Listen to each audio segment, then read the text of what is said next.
इस वक्त आप जुड़ चुके हैं वॉइस ऑफ एमपी से। मैं आपके साथ सिमरन। चलिए सुनाते हैं आपको इस वक्त के रेडियो बुलेटिन। मध्य प्रदेश में लोक सेवा आयोग ने छात्रों को बड़ी राहत दी है, जहां राज्य सेवा प्रारंभिक परीक्षा 2020 की संशोधित तिथि जारी कर दी गई है। साथ ही प्रारंभिक परीक्षा कोरोना संक्रमित छात्रों को भी शामिल होने की अनुमति दी गई है। इस मामले में एमपीपीएससी द्वारा गुरुवार को दिशा निर्देश जारी किए गए हैं। दरअसल एमपीपीएससी के दिशा निर्देश के मुताबिक प्रारंभिक परीक्षा की संशोधित तिथि जारी कर दी गई है। परीक्षा 25 जुलाई 2021 को होगी। 2 शिफ्ट में होने वाली परीक्षा में संक्रमित छात्रों के भी शामिल होने की अनुमति है। इससे पहले राज्य सेवा परीक्षा 11 अप्रैल 2021 को होनी थी, जिसे कोरोना की दूसरी लहर को देखते हुए स्थगित कर दिया गया था। मध्य प्रदेश में एक अजीबोगरीब मामला सामने आया, जहां 2019 में स्वीकृत हुई नाली अब चोरी हो गई है।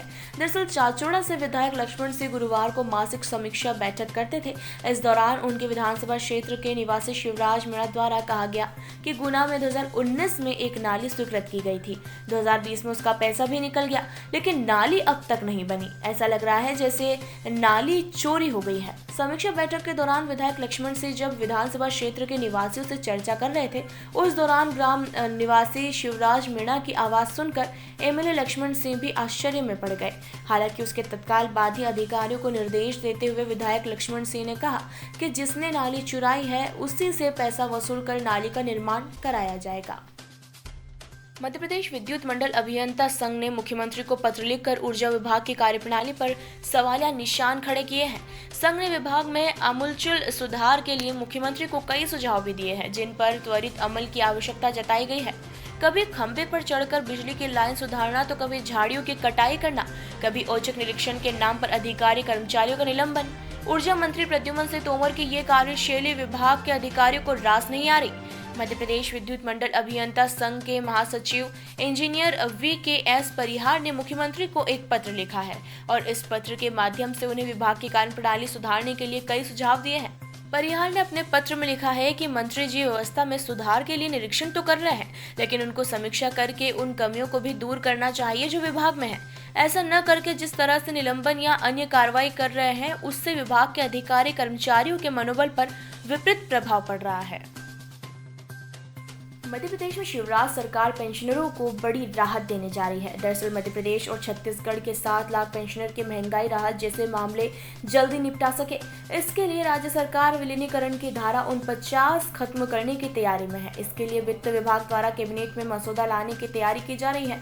धारा 49 के खत्म होने के बाद पेंशनरों के महंगाई राहत जैसे मामले 6 महीने से लेकर साल भर तक नहीं अटक पाएंगे। दरअसल शिवराज सरकार द्वारा निर्देश मिलने के बाद वित्त विभाग द्वारा पेंशनर के महंगाई राहत विलीनीकरण की धारा 49 को खत्म करने के लिए मसौदा तैयार किया जा रहा है। कैबिनेट में प्रस्ताव का अनुमोदन होने के बाद इसे विधानसभा में लाया जाएगा। इस मामले में वित्त मंत्री जगदीश देवड़ा ने संकेत दिए हैं। आपको बता दें कि मध्य प्रदेश से छत्तीसगढ़ 2000 में अलग हो चुका है। बावजूद इसके राज्य पुनर्गठन की अनुशंसा अनुसार बंटवारे के दौरान विलीनीकरण की धारा 49 बनाई गई थी, जिसके मुताबिक दोनों राज्य के पेंशनर के मामले का निराकरण पर स्पष्ट सहमति से किया जा रहा था। मध्य प्रदेश में तबादले पर से प्रतिबंध हटा दिया गया है। इस अनुसार 1 जुलाई से लेकर 31 जुलाई तक प्रदेश में तबादले किए जाएंगे। मध्य प्रदेश में 64 विभाग के 2000 से अधिक कैडर में तबादले होने हैं, जिसके बाद ट्रांसफर को लेकर हलचल शुरू हो गई है।